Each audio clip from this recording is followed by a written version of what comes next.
This is the PBO. When I say that, it's just a brand name. And then I took a stylus like this and just, dipped it in and ran it all along the edge and made sure that it was thick enough to fill in all the space. So I can kind of be a little haphazard with this background and know that the green and the pink in the background are not going to get into my gray, black, and white sugar glider. So I do have a piece of paper here, and I'm just gonna take down the corners really quickly uh, because I am gonna wet it. And it's always good to do, like a little practice before you go to your piece. I always do like a little color swatch, and then I do just a little bit of a practice. So this is just a piece of paper that I have like maybe a 6x9 size, and I cut off the end of it. So this is about 6 by maybe 2 or 3. So if you want to get you a little piece, and what you're going to do is whenever you're doing a wet into wet, you never really want to wet your space and then come back with your color. I'm just going to grab my palette. Ooh, nice and dirty. Okay, whenever you start a painting, you're going to want to mix up your color first, especially if you are going to do a wet into wet process, and that's going to help you to have the wet paint and the wet paper. If I were to wet the paper first and then come over here and mix my paints for a little bit and get all the colors I want and blah blah blah, then this has had time to dry, and even if it's just a surface dry, it will not do a beautiful bleed like we want to for a wet into wet. So not looking at the little white circles and stuff like that, but just looking at the pure pigment and kind of the I stick this to the shelf here so I can look at it while I'm painting. But I'm going to need a dark green, I'm going to need a vibrant green, I'm going to need a bright pink, I'm going to need a dulled pink, I'm going to need some dull green, this kind of stuff. This is what I'm saying. You're going to make up a bunch of these colors and, have one area designated for, different pinks, and one area designated for different greens, and, maybe some of your darks, your browns, or whatever, so that you can kind of practice that just a little bit. And then we're going to put it right onto our project. So you're going to want your larger round brush. It's just comes to a point. You can put in a background with pretty much any of your brushes and all. So this is a pretty vibrant pink, and notice that the quinacridone red, it has almost like an orange tint to it. So I'm going to go up with my alizarin crimson. You could also go with your magenta if you wanted to, but that's a little purpley. It would make a pretty picture though. I kind of like purple and lime green together, but that's a personal preference. So this is what the color is going to look like pure. Okay. So to make it lighter, you're just going to add more water. So this is the same color. You can kind of see it spread out with that. With the brown colors, if you have burnt umber or burnt sienna, then that means it's going to have a little bit of a red tint to the brown. And so I'm going to put a little bit of this is burnt umber and clean off my brush. Get a little bit of this alizarin crimson. Now, if you want to, you can also spray. So see how that kind of dulls the red down? Hopefully y'all can see the difference in how bright and how dull. And you can adjust that, as you're going as well. And make them lighter and darker just by adding more water to it. And remember, the watercolors dry about 30% lighter. So if you think you've got just about the right color, make it a little darker. If it's a little too bright for you as you're putting it on, remember it's gonna dry down a little bit. So okay, the next thing is our greens, which are super bright. I'm going to just mist them. I'm going to move it over here just so it doesn't miss the paper till I'm ready. So I don't want to. And I'm going to go ahead and mist my blues because To darken a green, you can add blue, which is the best way. You don't really want to add, black. And this is sap green. And so we're just working that water to make quite a bit of green. I'm just going to bring it out here so I can do a little bit of mixing. Do the same thing with this green. I'm going to put a little brown down here, and so it gives me that muted green color. Then I'm going to change the green. All right, this is Hooker's green. So see how bright this is? So in this particular picture, you do not see any of this super bright color. It's almost like the ocean color, but you would see it if you mixed it with the brown. So I'm going to take a little bit. Oh, that's a lot of brown. See how it dulls that color down? Now, if I wanted to add like ultramarine blue, just so that you have different colors as you're going along your piece. Now, I've just mixed these up, and I want to clean out my brush really well. You do want a bunch of this out, and you can just leave it, the water in here, so that you already have some that's made up, but you just want to run the water over that dried paint. Whoops. Try not to flick, because it could, get into your painting where you don't want it. And then clean off your brush. I guess if you're going into the next green, it's not that important to clean off your brush, but you're going to have a bunch of this dark green, and it is too bright for this particular picture. It's too kind of Caribbean water looking. So we're going to pull some of that out, and I'm going to re-wet my clean that green out. Re-wet my brown over on the other side.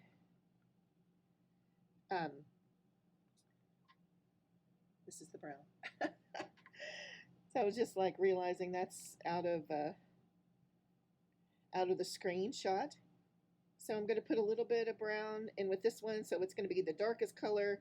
Clean out my brush to where I have just a little bit of brown. Well, that's not enough.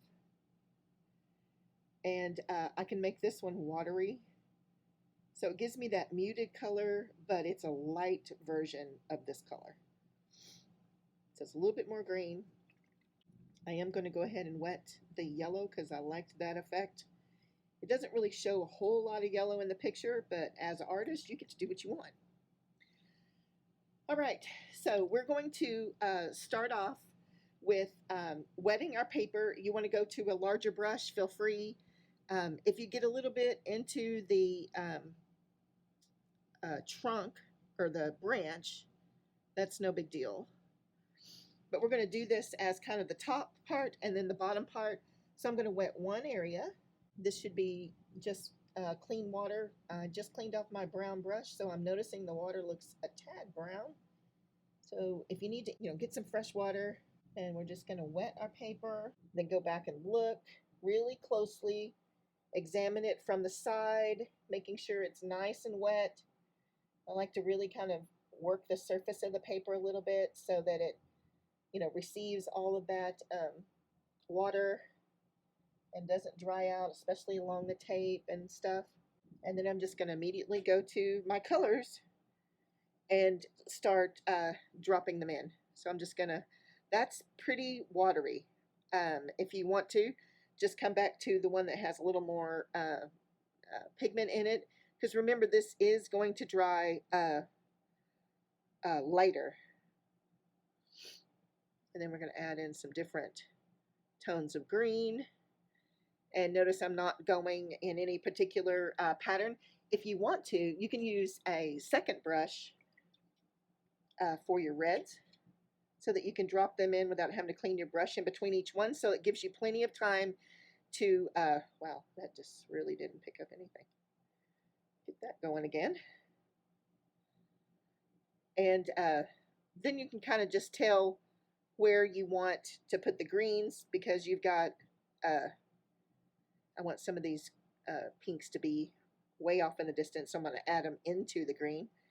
And then you're just going to continue to add that green color. So I've gone back to the first brush, which still had some green in it. I'm going to add a little yellow, green,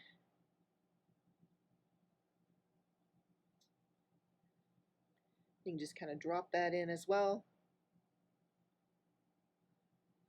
some dark.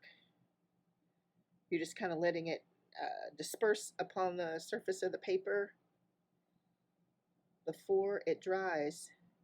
You have to kind of work quickly and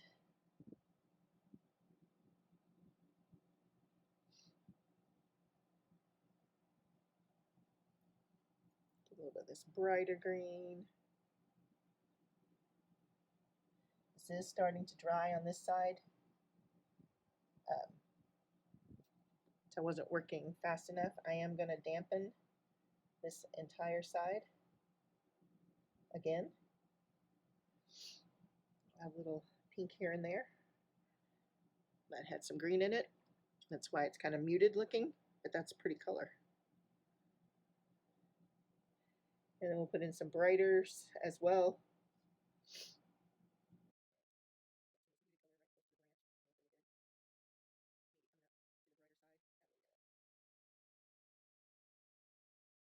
Just keep adding that in until you're happy with the colors that you have.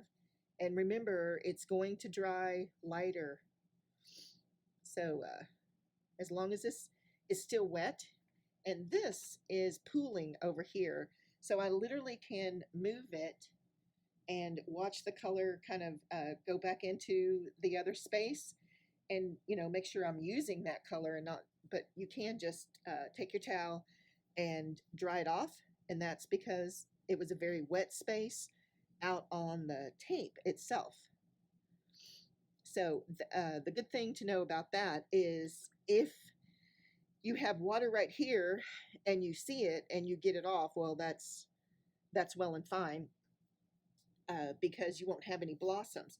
But if you don't clean it off, get in the habit of cleaning your tape as you go, then the tape will stay wetter because it's a slick surface and the paper will absorb it. So then that wet will just run back into it and create little blossoms. Okay, now we're going to take while it's still wet, you have to take your towel and do the little circles, or you can use your brush, right? I know some people that kind of hate to do this method because they think it tears up their brushes. I haven't had a problem with it, but that's up to you which one you want to use. You can also wrap this around your finger and get just kind of a circle as well. So I usually do a couple and then I change it around, right, to another set. Now my finger does get dirty doing it this way, but it is what it is. It's art after all. Whoops, wind's blowing. Oh, that means I have the air on. Sorry that y'all are hearing that.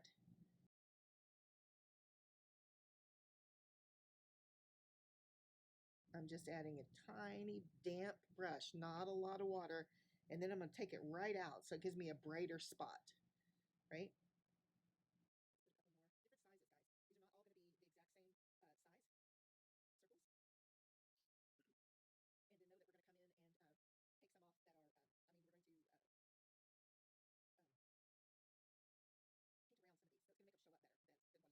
All right, now we're just going to go to the bottom, do the exact same thing.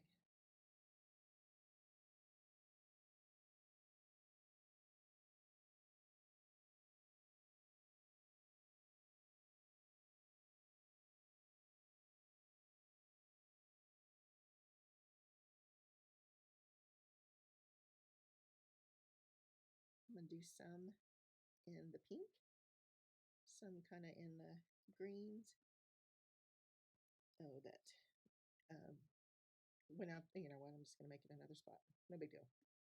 There are tons of spots on here, right? And some of them are kind of big,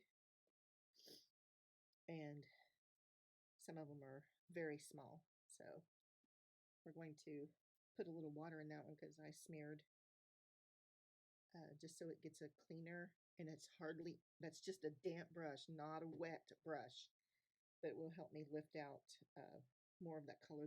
So don't ever throw your art away. Practice is going to help you. And one of the things you practice is fixing mistakes so that you don't end up, oh, I can't do this, and throw everything away, right? Okay, so I'm going to leave that one as is. I might put one right over here. Okay, and that's going to be the background for this particular piece, and we're going to let this completely dry. We're going to do a little bit of the glazing like we did on this one to kind of bring out some of these, and then we'll start in on the branch. All right, now that our paper is really good and dry, I love how this top part came out darker, and this dried very light, and it has a couple of blooms where there may have been some water on the tape, not sure, but that's not a problem. We're going to fix that really quick, and we're going to put in the first layer of our branch as well. Okay, so once again, we're going to have to let that completely dry. I had to go back and get some more yellow as well. So anytime you put in, you can see that it kind of is moving, that, you know, it's very, very dense. But I don't want it to be mixed with the green, right? And what I'm going to do with this is I'm going to put, you work from the darkest to lightest. So see all of these yellows that are in here? I'm going to put some of these yellows in, or I'm going to do the whole thing with yellow. Then I'm going to come in with the kind of cinnamon yellowed color. And then I'm going to come in with the dark, almost a grayish color, and then a little bit of like sepia. It's like a black brown. And you can always, since I have this, I'm going to clean out this yellow just to show you. This is a little bit of blue from another painting that's on my palette. And you can actually mix the colors together. Now, there's a little bit of green here, but I'm just going to try to get into a little bit of a cleaner spot and mix the brown in, and your blue will darken the brown. So you get this nice colored, it's almost a black, but it's, let's see if I can do it in a different, this is fresh. So in this blue space, I'm just going to mix this brown in. You're going to need more blue than brown because otherwise you're going to get green.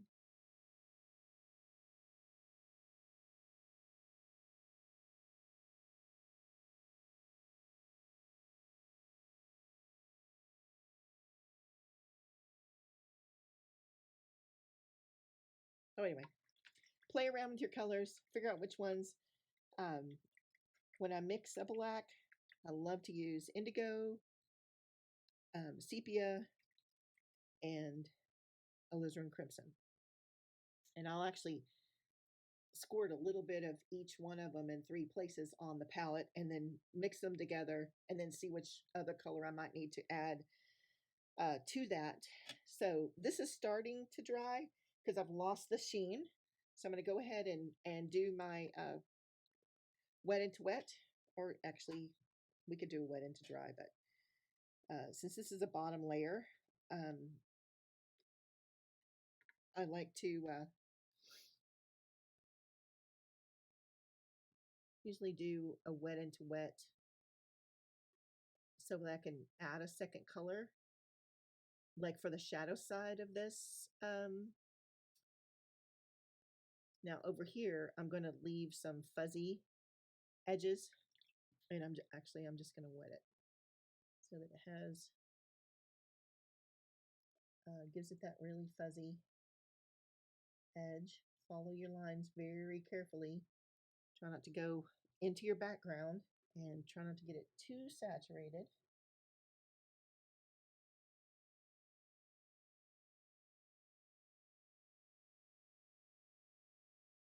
And then I'm going to have to let that dry, and I'm going to put in all the striations and stuff. But while it's still a little bit wet, this is just very watered down burnt umber. And I'm going to put the shadow side of in the wet space. So it just kind of bleeds a little bit into each other to give me a shadow side of the branch. I'm not going all the way to the edge because, you know, about reflected light and stuff from, and just kind of helps me to see the roundness of the branch. So at this point, I am going to have to let it dry and then come back in with this grade color that I made to do the striations and maybe a little bit of sienna to it to warm it up. It is very, very, very, very cold color because it's more purpley. And in our picture, you can see that it's very warm, this branch. And you can see almost like where they've chewed and sharpen their claws or whatever they're going to do. So we're going to let this completely dry, do a little bit of going around some of these, and then come back in and do our branch. We want to get to the branch, and I am going to add a little bit of the. Now, you see these little lines where it dried, like here's one. That means this area was wetter than the yellow area. And that's probably because I lifted off some of the yellow and then that brown was very wet. And so it ran into it. But that's not really a problem because you're going to come back in and paint in all of these little marks that are the texture of the bark of the tree. And you can come in with lighter on the top and then darker up underneath. So definitely want it to be darker and just kind of follow the pattern that you see in the tree. And it's going to help you just to make some really cool textures. So when I'm talking about following the texture, see how gray this area is, but then there's some reddish colors, and then there's that yellow with the gray and stuff around it. So that's what I'm wanting you to see when I say follow the kind of pattern that you see there.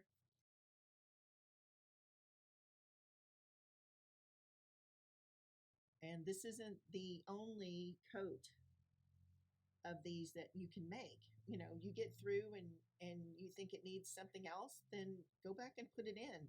So I can come back in with some of these darkers on the bottom side. Even, you know, right now, just need to go in the direction of the branch is growing. So here they're going to go more like this. Here they're going to, you know, so this one's kind of straight across, but this one's starting to curve upwards. So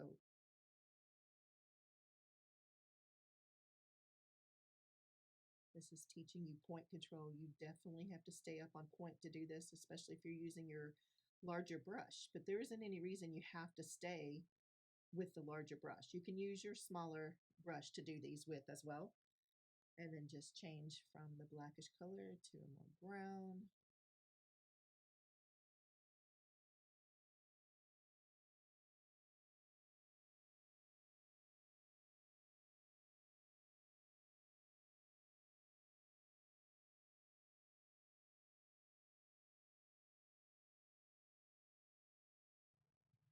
This is the lightest part of the branch, I think, because the sugar glider is not casting any shadows on this part.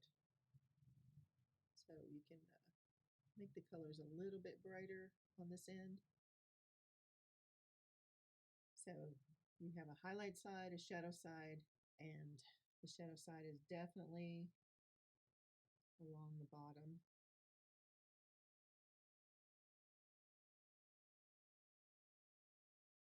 I'm having to mix up a little bit more of that kind of purpley color that we were making at the top. I'm not sure if you can see this grade color. I added too much red there, so I'm just kind of using just the space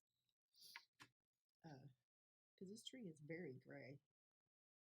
And, you know, once you get these in too,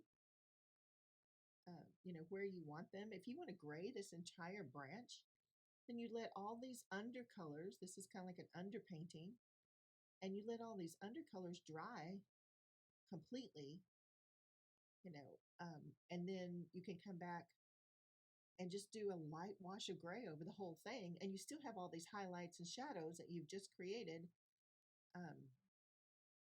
And you know, showing through. It's the wonder of watercolor. It's transparent and does some beautiful stuff.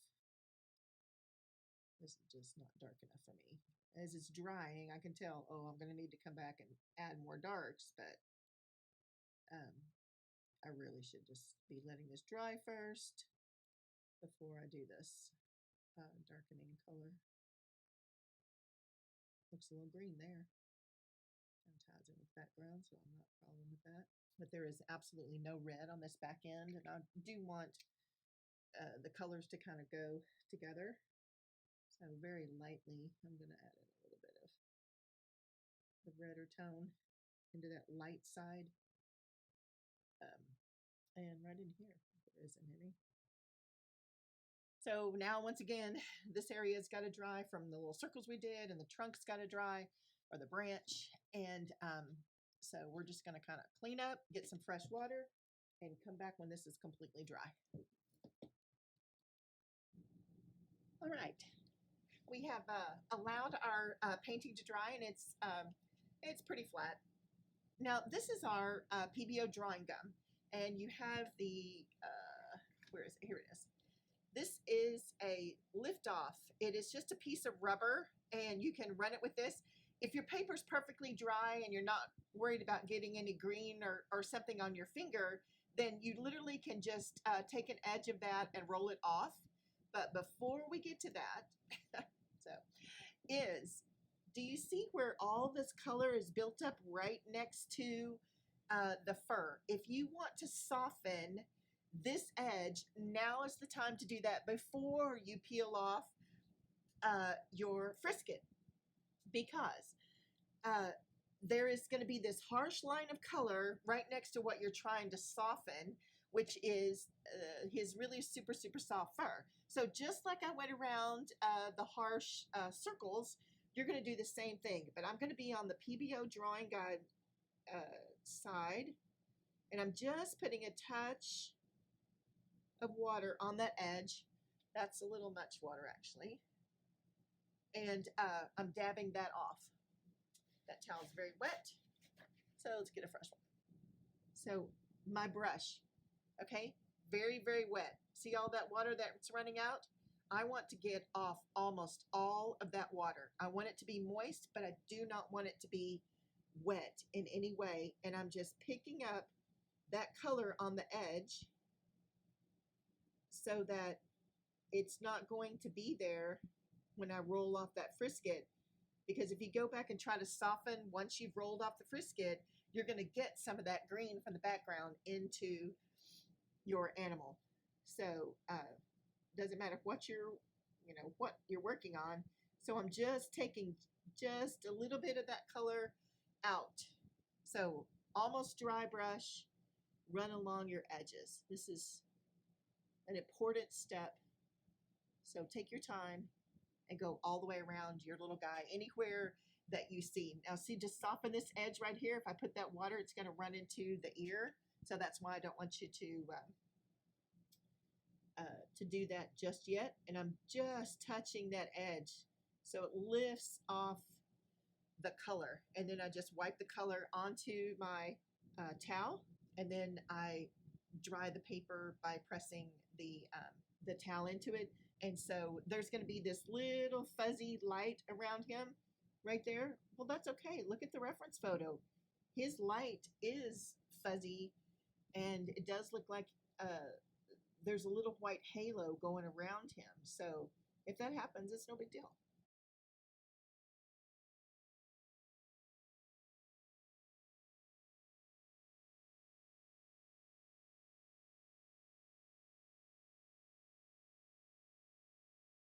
So just anywhere you see a concentration of color right next to the PBO drawing gum, you're going to want to lift it off. And because this is wet all the way around, again, you don't want to take off your PBO drawing gum if this paper is even the least little bit wet. So once again, we're going to pause and then come back. Hey guys, I hope you're enjoying this tutorial. If you are, please give it a thumbs up.